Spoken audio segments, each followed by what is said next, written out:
Bom, eu estou avaliando essa planta aqui, bem como a lavoura, e no caso dela, eu estou observando uma vagem formada no 6º nó aqui da haste principal, bem aqui, ó. Eu posso observar também flores abertas e fechadas, distribuídas por toda a planta.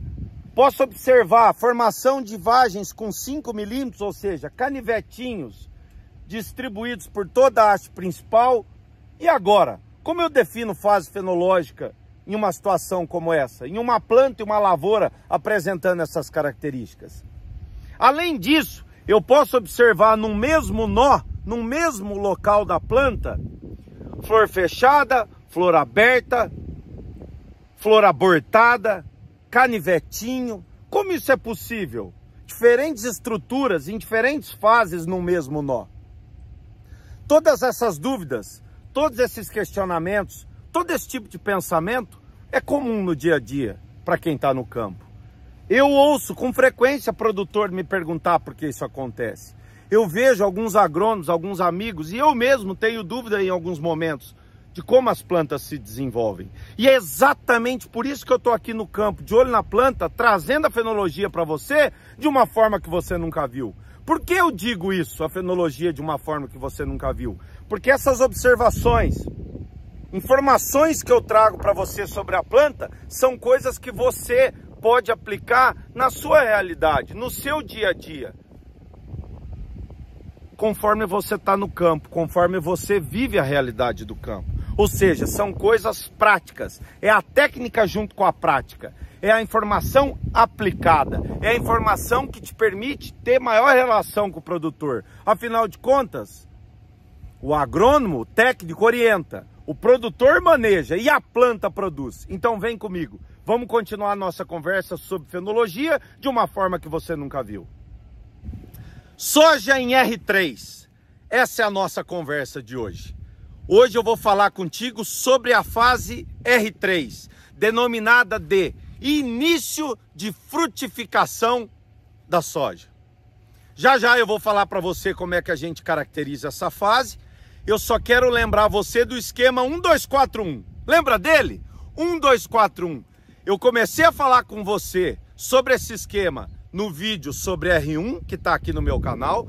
Depois eu reforcei esse esquema no vídeo sobre R2, que também está aqui no canal. E agora no vídeo de R3, eu quero voltar no esquema 1-2-4-1. Em qual parte do esquema que a gente está agora? Na parte 3. Exatamente relacionada ao número 4. Eu falei até mais devagar para que você grave. Relacionada ao número 4. Por quê? Eu vou te dizer agora. Presta atenção, olha só.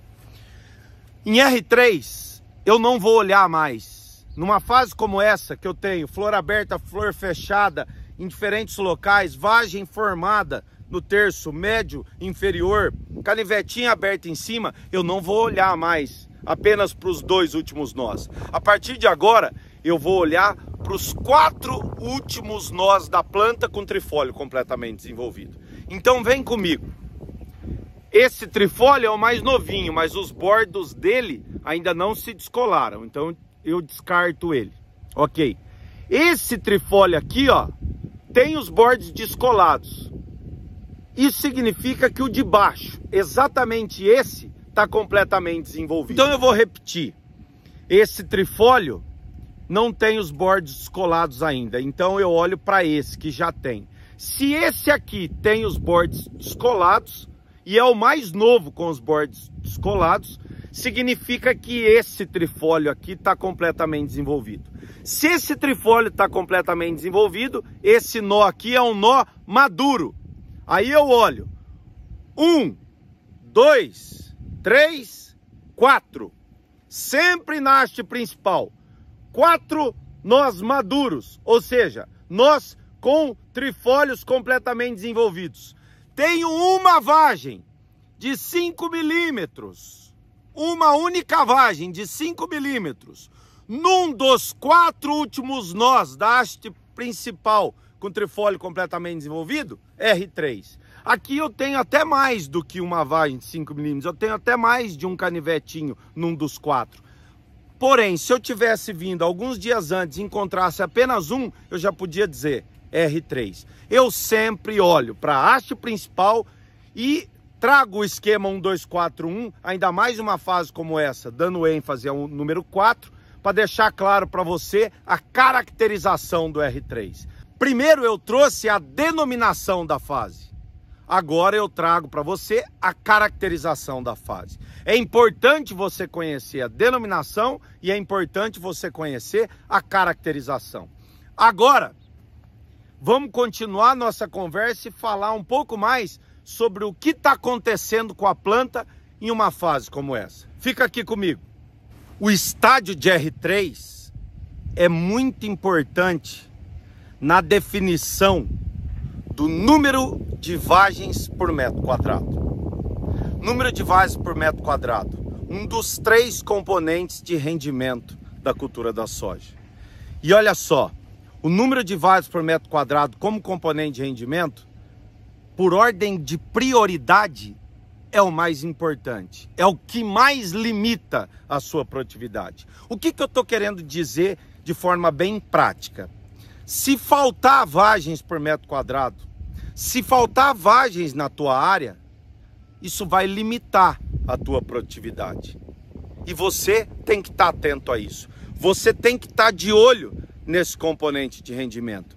E no R3, como eu te falei, é uma fase muito importante para definir esse componente. Até porque a gente sabe muito bem que abortamento de flor, abortamento de estrutura reprodutiva, de canivetinho, de vagem, pode ocorrer. E a gente tem que saber a importância de uma fase como essa na definição desse componente e tem que estar de olho, tem que estar atento, tem que estar acompanhando a lavoura. Por quê? Porque, como eu disse, abortamento pode ocorrer.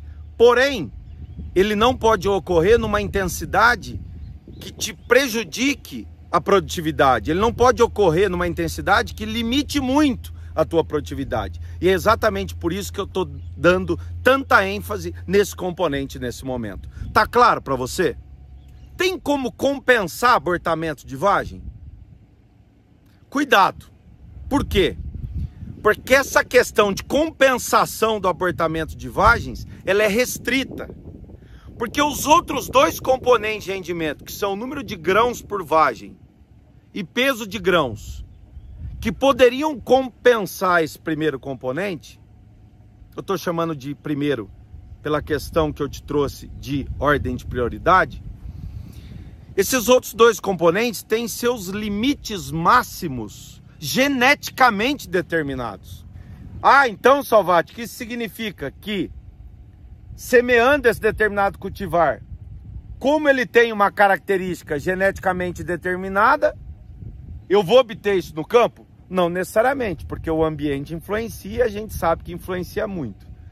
Mas o que realmente eu estou querendo dizer para você com isso é que não é porque você teve um determinado índice de abortamento que o teu peso de grãos vai ser 50% maior, vai dobrar o teu peso de grãos para compensar um volume, um índice alto de abortamento que você possa ter tido numa área. Pensar nisso é uma ilusão, isso não vai acontecer e eu preciso deixar claro isso para você. Uma coisa é ter uma determinação genética, um limite máximo determinado pela genética do material. Outra coisa é você colher isso no campo, porque a gente sabe muito bem que o ambiente em si influencia demais. Você precisa saber de tudo isso. E numa fase como essa, tão importante para a definição do número de vagens por metro quadrado, que é o R3, você tem que estar atento, você tem que estar no campo, de olho na planta, entendendo o que está acontecendo na tua lavoura. Para lá no final, a hora que você passar a máquina e obter teu resultado final, você ter respostas para aquela determinada produtividade, ou ter como responder uma determinada produtividade que você atingiu na tua área.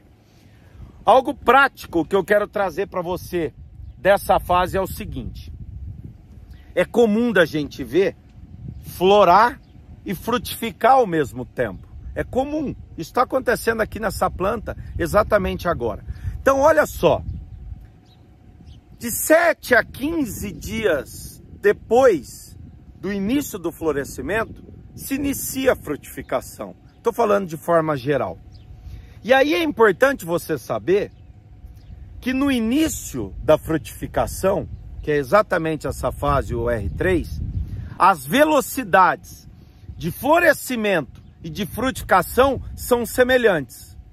Porém, conforme a planta avança na frutificação, chegando lá no R4, passando até para o estádio R5, que é o início da formação dos grãos, a velocidade de florescimento diminui. E o florescimento, ainda mais de uma soja indeterminada como essa, a gente sabe que ele é relativamente longo. Ele dura lá de 30 a 40 dias. Aliás, essa é uma característica até interessante. Por quê? Porque se ele é relativamente longo, caso você tenha pequenos períodos de estiagem durante o florescimento, a planta tem uma capacidade de recuperação maior. Ela consegue tolerar melhor estresses, como falta de água. É lógico, né? Não pode ser um estresse muito severo. Mas eu não posso deixar de trazer algo interessante para você, como esse comportamento do florescimento, como esse comportamento da frutificação, como a planta faz isso conforme ela se desenvolve. É uma fase onde a demanda por água é alta, afinal de contas, a planta está formando frutos. Você tem que estar atento a isso, tem que estar ligado nisso.